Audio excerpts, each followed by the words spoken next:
9/11 started like any other day, kind of a routine day for everybody. Beautiful day. She was watching the news and they broke in about a plane striking one of the buildings in New York. And knowing that the casualty level is going to be high, it was just a sad situation. At that time, about that time when we were looking at this, the second plane comes through. Oh my goodness, what is happening? What does this mean? They didn't know where the next one was going to hit, and of course it did. There was another one at the Pentagon. Then the reality started setting in that, we'd just been attacked as a nation. Our feeling of security had been taken away from us. And I remember saying to the group, boys, get your guns and your uniforms, this is war.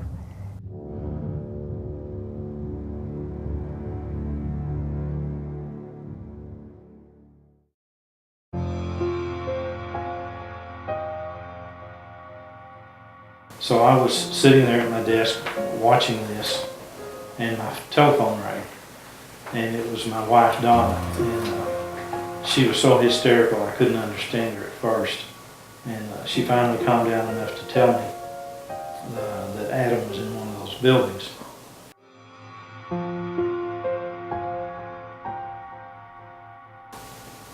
Just such a feeling of hopelessness and despair came over me.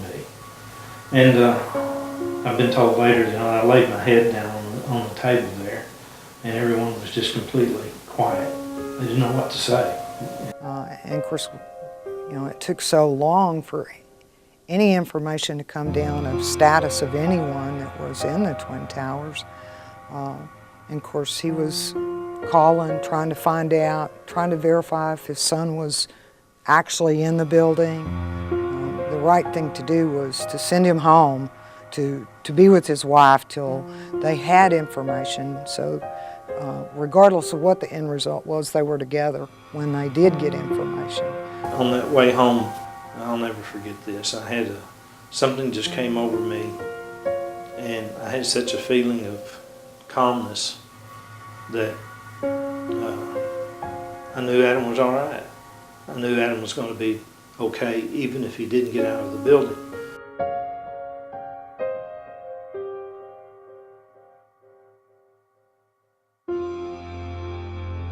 They were evacuating the 61st floor. We all got in the stairwell and started on our way down.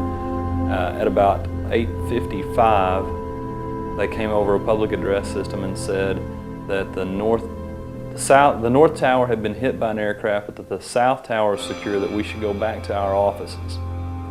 There were some pieces of paper flying around in the air. On the tops of some of the buildings below, there were small fires. You could see a lot of people moving away from the buildings at actual street level, and there were some fires on the ground level as well. The thought occurred to me right then, this may be a lot more serious than I had thought.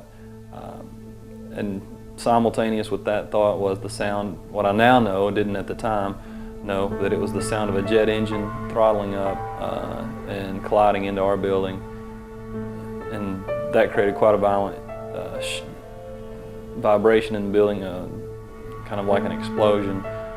As soon as that happened, I made my way immediately back to the stairwell I had just gotten out of, or had been in earlier, and started my way down. Things were pretty easy going down the stairwell until about that 43rd or 44th floor again. There was, as you can imagine, there was a bottleneck of people there. And that was the first time, I guess, it had been out of my control as to how quickly I could get out of the building. That's the first time I really had a sense of panic or a helpless feeling. But finally we made it out of the buildings. It looked to me that the building had no choice but to collapse. So I started making my way away from the building.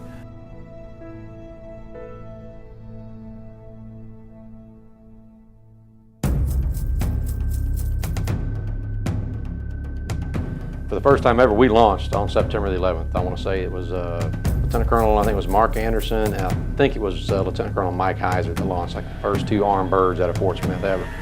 I know they flew caps starting that night. We went from a daily training flight mission to having 8 or 9 airplanes on alert status with live weapons in about 4 hours. One of the big things we were trying to work out was the rules of engagement, because we knew if we got caught, it was more than likely a high potential anyway that we would have to maybe bring down a civilian airplane. We flew presidential protection missions over the president wherever he was. We rotated in and out with other fighters. Tankers were airborne all the time. God bless those guys, they were airborne all the time. And you show up, you go get gas, and basically we own the skies. For the first time since I can remember, I looked up in the sky and there were no airplanes. And the second day, just after it happened, the FAA came in and gave us permission to fly. And there were only 3 aircraft in the air in Arkansas that day.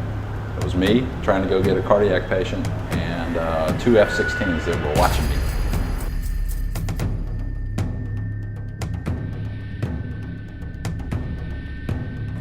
We were notified very quickly and given guidance on what to do with our aircraft. We stood down because we were in the training mission at that time, training combat airlifters at Little Rock Air Force Base.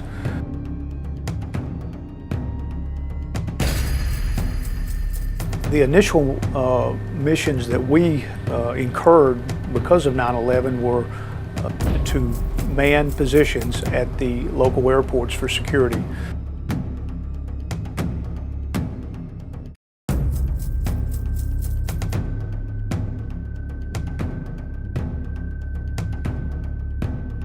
When the towers were attacked, of course, no one had any idea if that was just the precursor to more widespread attacks on larger facilities, or if that was a precursor to a more in-depth attack. And so force protection measures, of course, went up extremely high.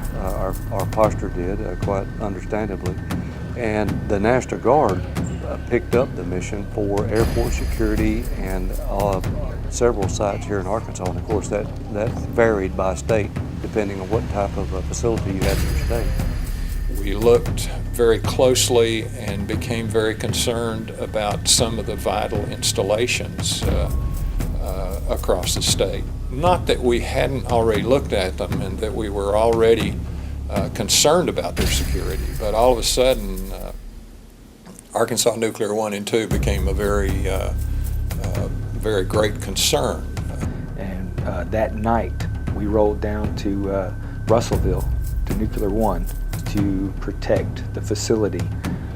We had lots of ammo, lots of weapons, and state police. And to go into that and watch our soldiers go into that and stay, I mean, literally 24 hours a day for weeks and months to guard that facility until they could get up to the level of security that they needed.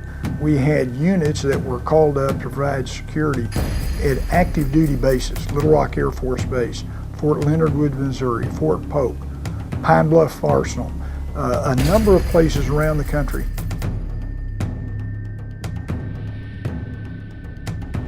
The 123rd Intelligence Squadron, they've been mobilized almost consistently ever since 9/11, providing intelligence support for the global war on terror. And they were the very first unit that was called up during 9/11 and mobilized as a result of 9/11. I think everybody in the brigade headquarters at that time knew that something was looming on the horizon for the 39th. And I got a call from the commander of the 7th Infantry Division out of Fort Carson, Colorado, to tell me that I needed to select an infantry battalion to go perform the multinational force and observer mission in the Sinai. The 2nd Battalion, the gunslingers were mobilized. But their purpose was to free up an active duty infantry battalion that could go to Afghanistan.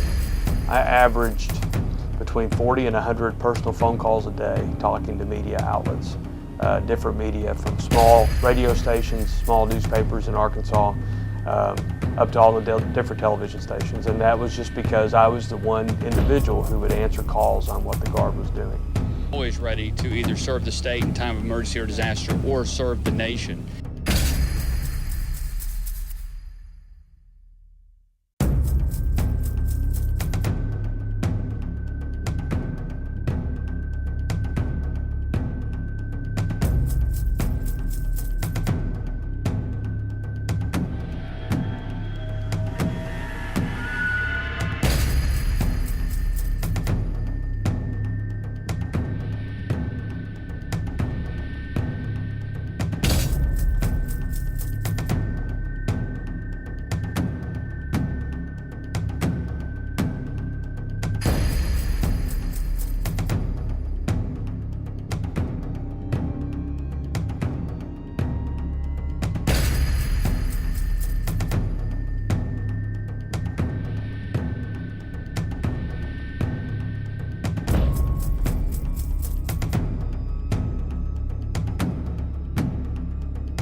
No one imagined that we'd still be at war 10, 11 years later.